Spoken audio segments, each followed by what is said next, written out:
Pour fêter leur départ des parcs d'attractions, Delphine voudrait que je vous parle du dauphin, Flipper.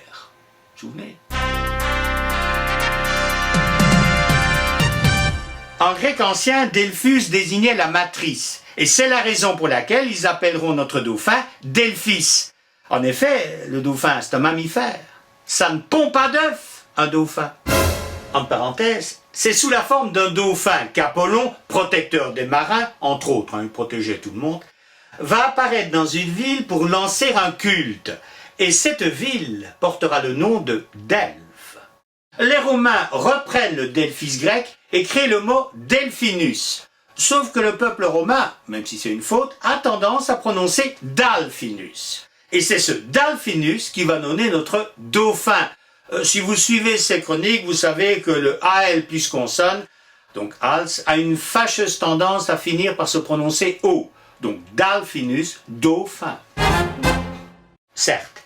Mais quand un PDG nous montre un collaborateur en nous disant « Je vous présente mon dauphin », bon, d'expérience, on sait qu'il va finir par le virer.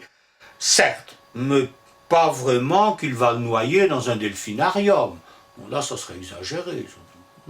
Non, c'est trop.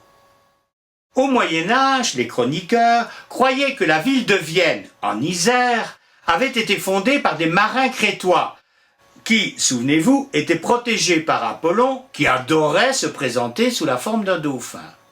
Cela explique que dans cette région qu'on appellera le Dauphiné, le prénom dauphin était très fréquent.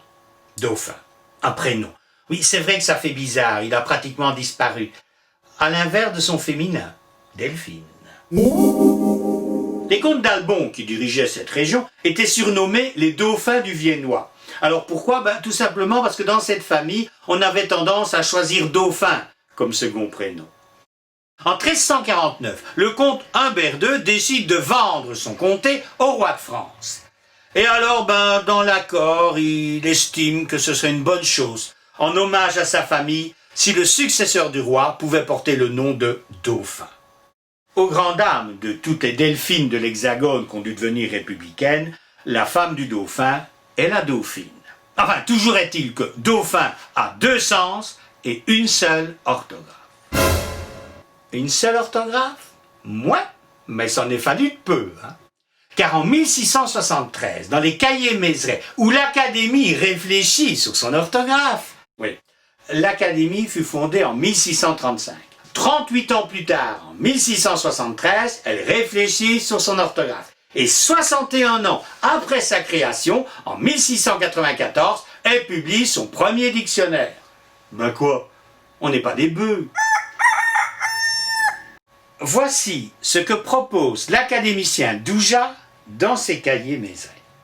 Ne pourrait-on pas apporter ici quelques distinctions entre dauphin, poisson et dauphin, homme?